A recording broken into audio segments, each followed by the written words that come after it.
Let's go. Hi. Hi, everybody. Hi, And I'm Patrick. nice to meet you.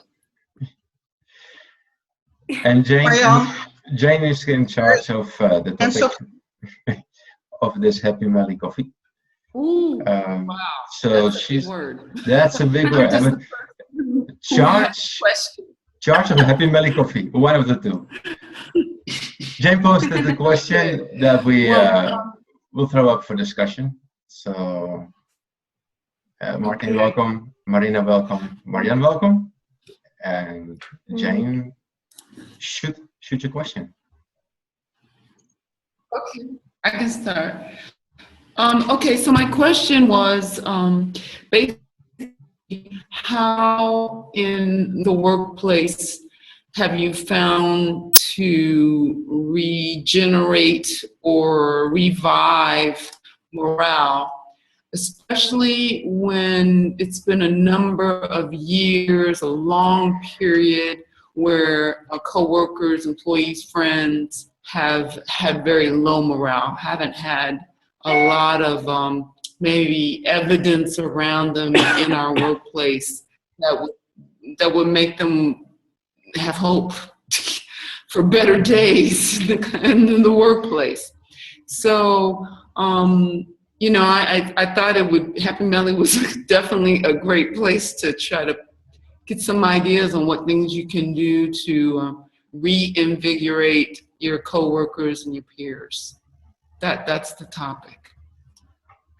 So the simple answer, Jane, is likely to make them all a member of Happy Melly, and then we're done.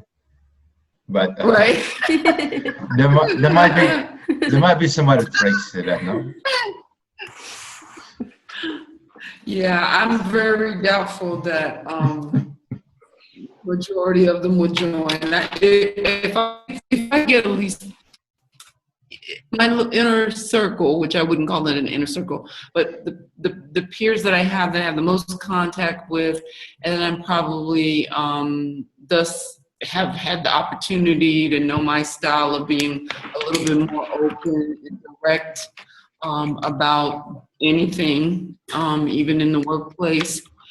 Probably even in that group of, let's say if there's about 10, 15 people, I could probably get maybe 5 to get interested in this. I have talked to at least 2 so far, one who's no longer in the company, and another who is, about Happy Melly. And I know I'll be talking more and more with people about it. But I just think it's only because they probably wouldn't see Happy Melly immediately as just a simple co-worker with no ambitions of entrepreneurship or some kind of outside entity. They probably wouldn't see where the benefit is for them. And I think once I'm a little more at ease with being in Happy Melly and seeing what there is to offer, then I probably be a better salesperson. I mean, I could talk about Happy Melly from even not having been a part of it really yet, but I think you're a better salesperson when you've been someplace for a little bit. So for right now, I'm only talking to the early adopters about Happy Melly. Let me react to that. I can see where you wouldn't want to introduce Happy Melly to a bunch of, and I'm using that in quotes, a bunch of people who are having problems with morale, because what being aware of, for example, of the agile way of doing things has done for me in an environment that was absolutely not agile. They were doing Scrum, but that's in name only. It can actually break down morale even further. So be indeed careful of what you sort of put upon them, in the sense of, on the one hand, it can make them hungry for improvement. And on the other hand, it can make them even hate their own jobs even more. So we can't judge that.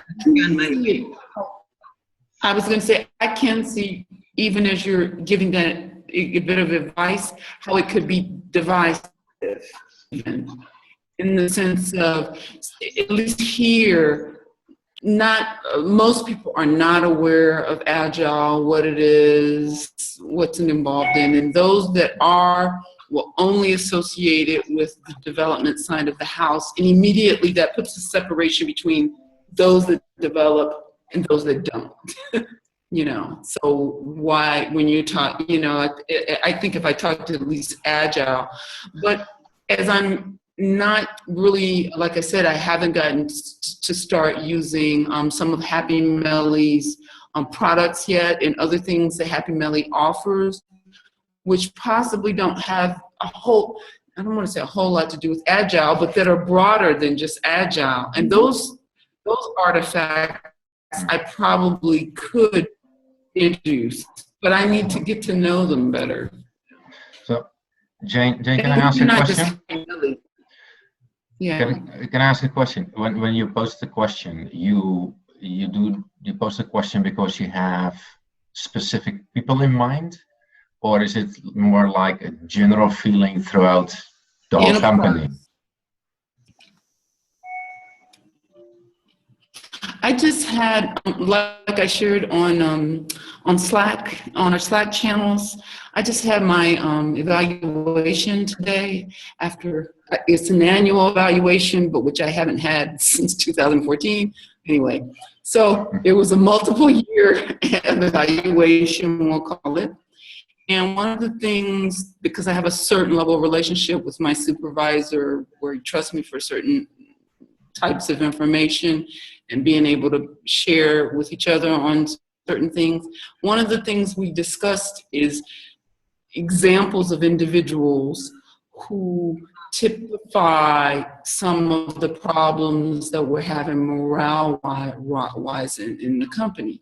And I also have been in a role in my company where in France we have, you know, people who are responsible for representing the employees towards management. And it's not necessarily a unionized thing. It's every company over a certain size is required for each type of class of employee, and there's 2 classes, to be represented by what they call délégués personnels, DPs. And so I did that for a little while. It's normally a 4-year period.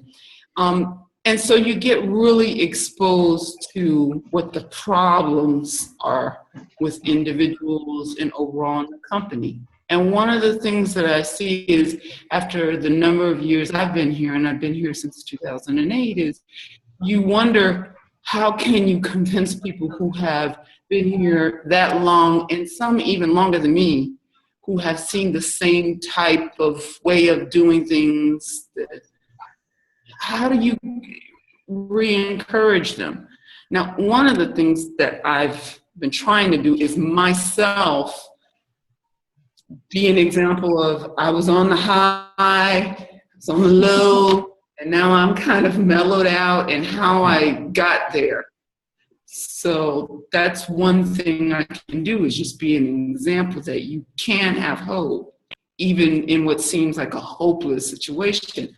But I was really looking at Happy Melly and Happy Melly people to help me find some techniques, because I'm a real process technique methods person, that I could use. So like when I saw that Marjan mentioned braving, I just got through listening while I was working to Brene Brown's talk about trust.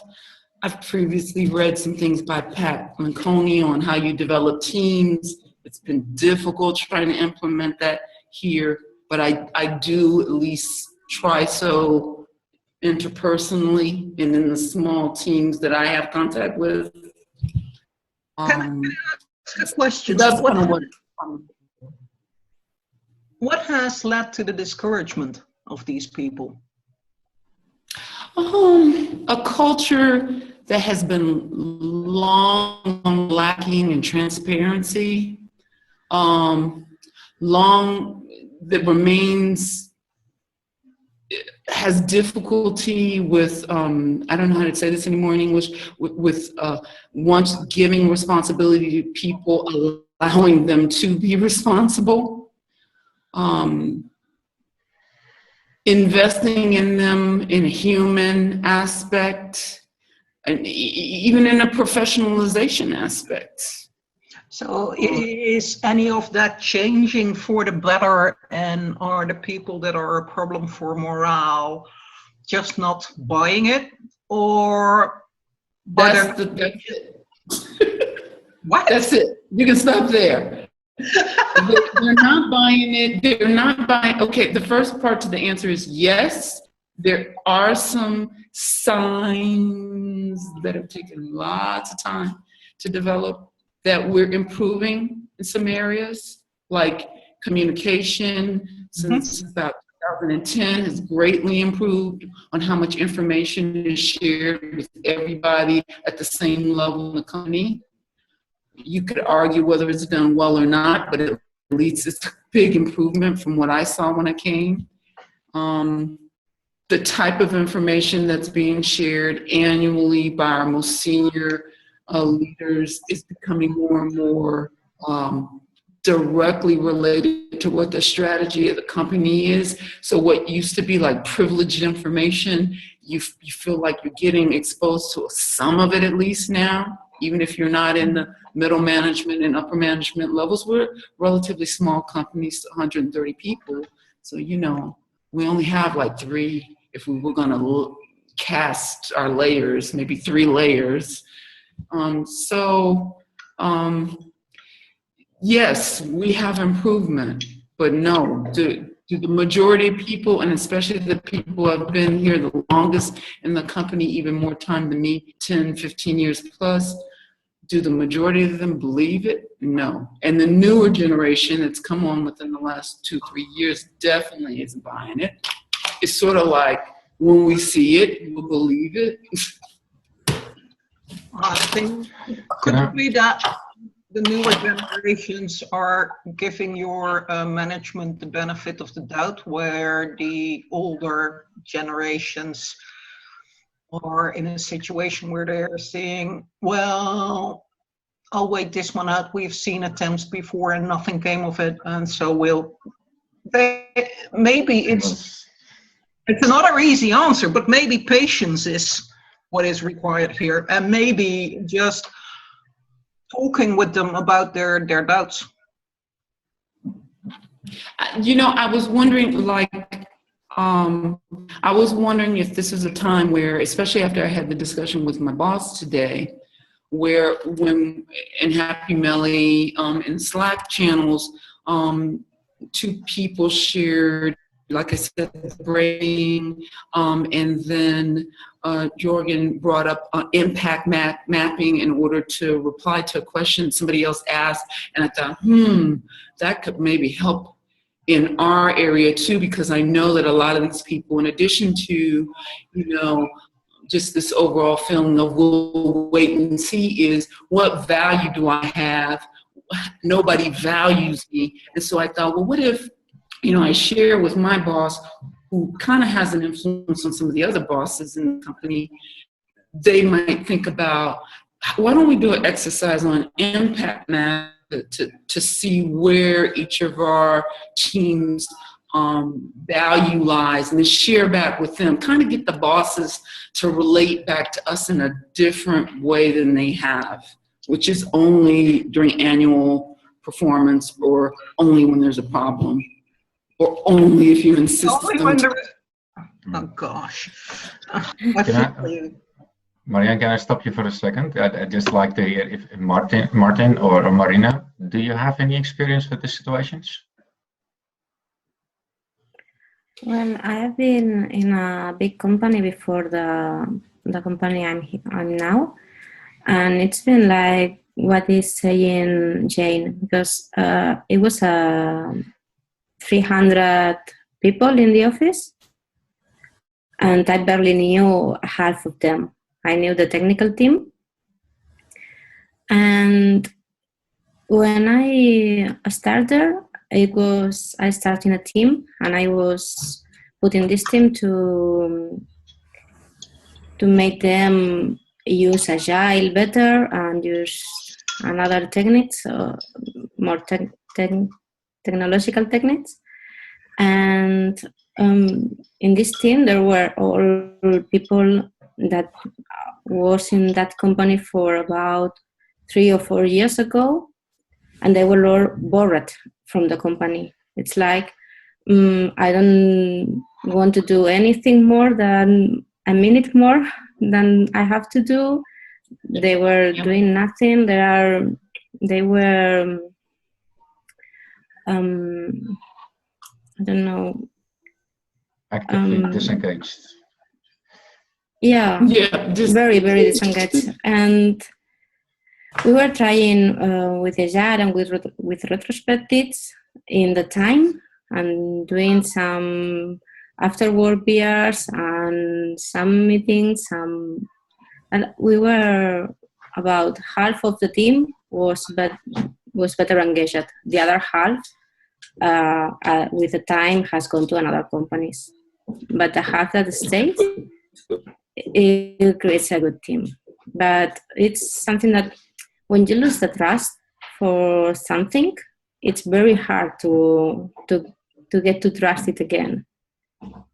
And if you don't see if you only listen the words that, we will do this and we will do this, but this never happens, they are not going to trust again. You have to show them, okay, we will do this and do that, and then promise another thing.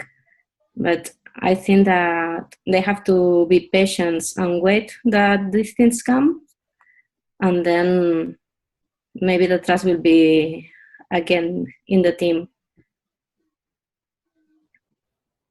Martin, you wanted to say? I saw you starting as well. Yeah, no, I can. I'm struggling to see myself on. So I've managed to get myself on a settings screen so that I can kind of see that I am visible. But so bear with me. And also apologies. I will get a call probably in the next 15 minutes, and I'll have to go then. So I don't know how long you're planning to go on for. But if I disappear, it's for that reason rather than anything else. It's a real shame, isn't it? These kind of experiences are so common. It's just such a waste. So I've seen it, plenty of times before. But for me, I have a particular focus because so I'm a consultant as a business psychologist. So I guess I maybe hear about more of these examples through my work.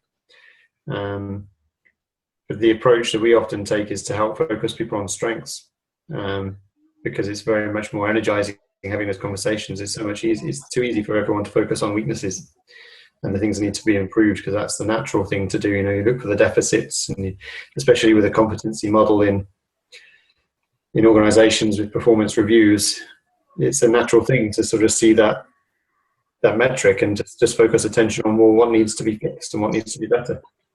And that's really quite demotivating, especially if you've had those same kind of conversations for 10 years.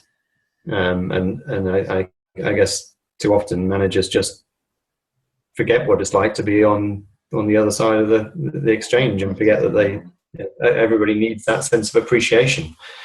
So actually, just by asking a different question sometimes, it can be a very small change, but actually have a big impact in terms of the energy and the engagement people have. But that's some of my thoughts are around it. But I want to make sure before I go, if you don't mind, I want to just share some of the examples of the tools we use, because if they're useful for any of you guys, then I'm happy to extend an invitation to those. Sure. Yes, please. We're always interested in tools. Do you want me to do that now? We're always interested in tools. Okay. Tools and checklists. As long as they support the purpose, not the tools. It's just a tool for the tool, no. Exactly. No. Yeah. And I was interested because I'm pretty new to Happy Melly, so I haven't engaged very much in the community so far. So I'm conscious that somebody earlier was just mentioning that other tools that are part of the site. So I'm obviously not very aware of what else is there that I could go and look at. So there are other resources on the website. There's but we'll take it offline, Martin. Just send me a DM, and over the next couple of days, I'll introduce you a bit more to the channels and what you can do and where you can put your things. Yeah. Cool. Thank you. There's a lot going on. Who is the orangutan in the back? So he's the guy from Jungle Book. Yeah. I love him. That's for the ones the really disengaged ones. We give them one of those. That one is mine. I've got them all here. See. When my children have had enough, and my wife is kind of wanting to take them to the charity shop, I say no, I'm going to have them in my office. Let me show you something. I'm 55, and I got a couple. You can't see them. The light. I got a couple. Yeah, it's good to have some playful things. Exactly. Yeah, and this is so these are the tools that we developed, myself and my colleagues, about 3 years ago. So they're so Patrick, you've seen the online version, I think, of this, haven't you? I saw it. Yes. So they're a deck of cards, and they're strengths cards. I'm going to open this pack because I don't have any open ones here. But these are really simple, and you can do it with. You can use the principles of this and create your own. Sorry, I'm trying to find the place where I can open the pack. It's not very light in here at the minute. There's a range of online tools you can have to help people to recognise their strengths and to do assessments where you answer lots of different questions. And it produces a report. You may have seen Strengths Finder is one. There's the VIA survey is another one, which is a free one that you can get from if you look up VIA viacharacter.org, I think it is. So you get a report out at the end that gives you your strengths. But what we wanted to do is create something that's more organic, so you can just use it kind of in the moment rather than having to go away and do a kind of a formal process, as it were. So we've created these cards. There's 48 single words on them on one side and photographs on the other. So you've got lots of different images and words. And so what we do is we use either the words or the photographs as a stimulus. So it can be really quite spontaneous. So if you try to have a conversation around strengths normally and ask open-ended questions, we often find people struggle to answer that because they're so used to having the conversations around their weaknesses and things that need to be improved that they just don't have the vocabulary for it. If you give them some words like this and say, well, here's 48 cards, pick out the 5 that you think reflect you at your best, then they're more easily able to tell that story, and then things can roll. What another nice way of doing it, here's another one of my toys. But it's another nice way to do it is just with pictures. So you can gather a group of postcards, and you can spread the pictures out and just ask people to say, well, is there a picture here that for you represents you at your best, and or this team at its best, and what's the story behind that picture? Why have you chosen that one?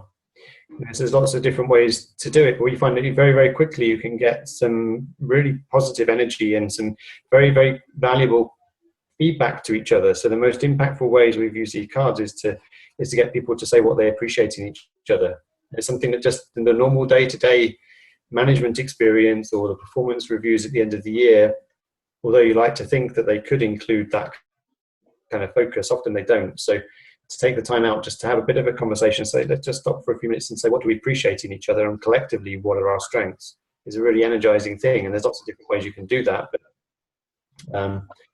it never fails to energize a room. If we sometimes have enough time, we'll get part of the room to talk about strengths and parts of the room to talk about their weaknesses. There's a huge difference in how energizing people find that. So Martin, one question. I just get a warning from Zoom that we have like 9 minutes left for recording. I don't know why, because I thought we had a pro account for this. But anyway, there's always surprises. No, there's always have to live with that. Yeah, you must be using a free one.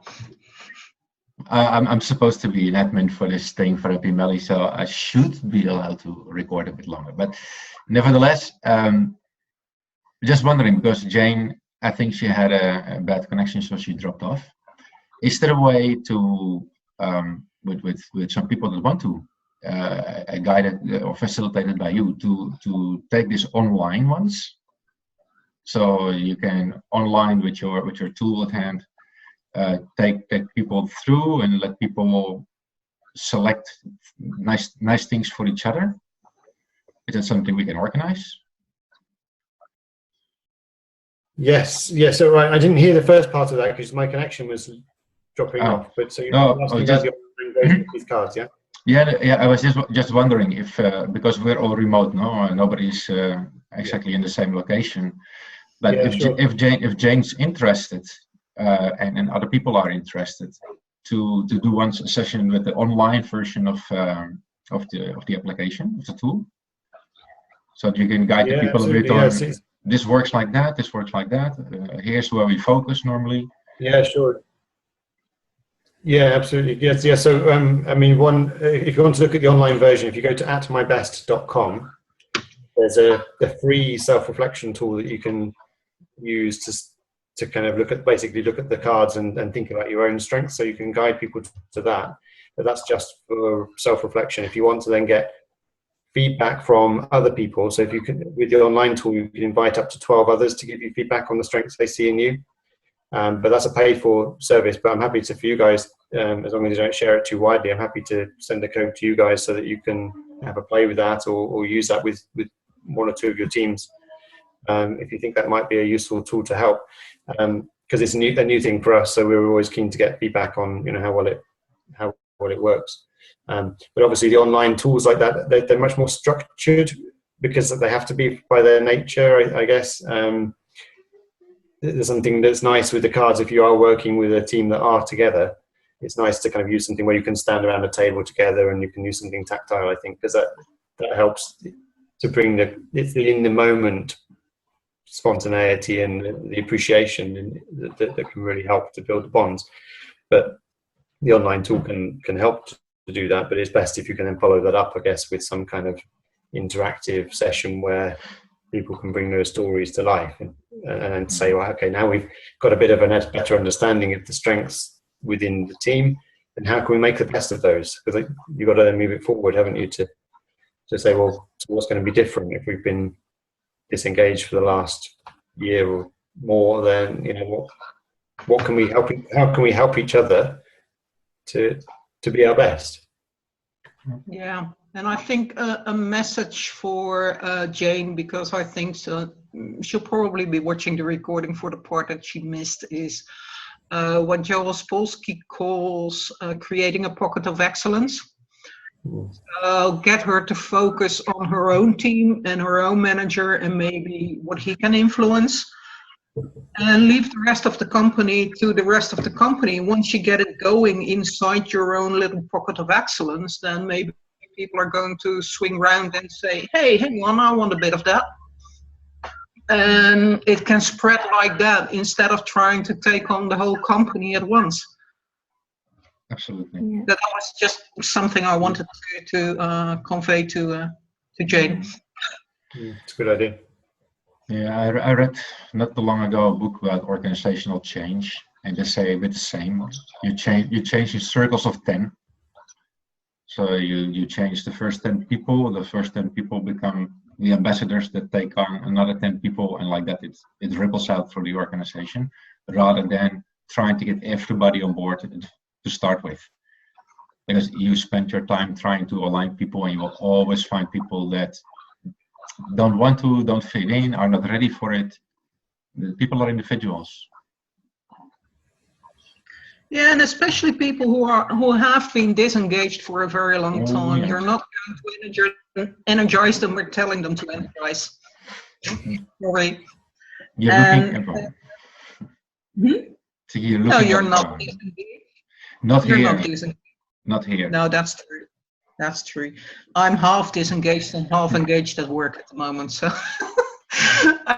no, but telling people that they have to engage or expecting them or trying to change them is not going to work.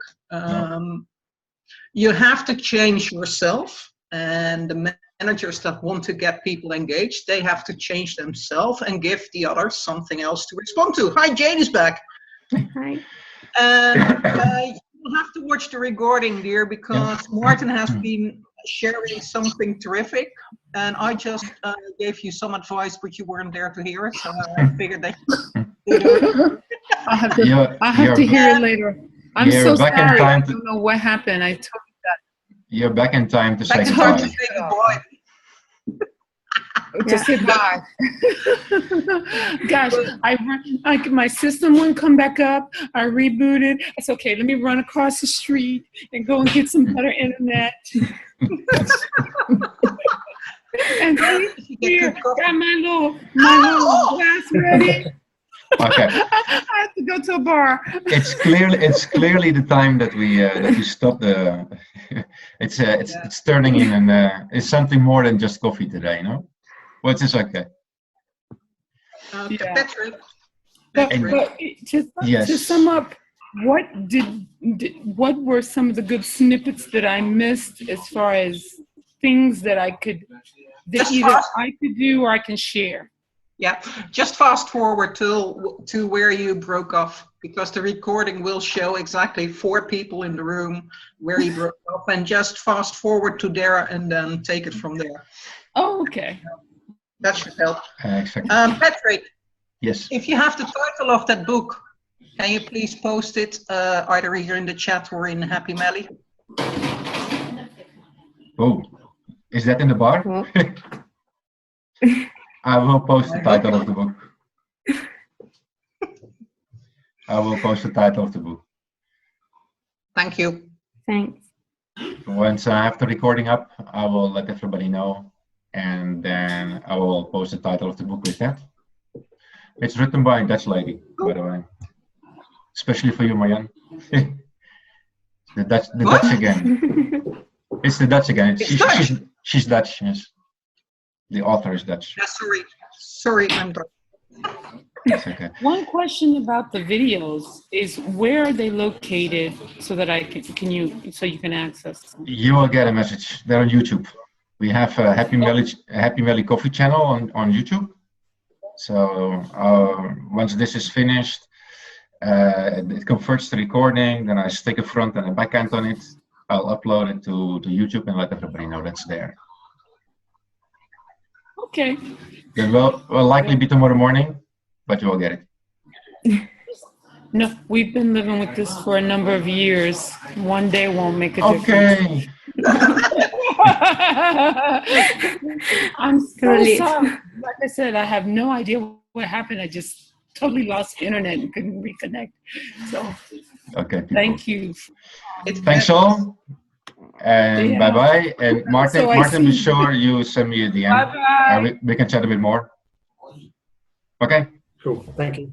Nice to meet you all. Nice meeting you. Bye.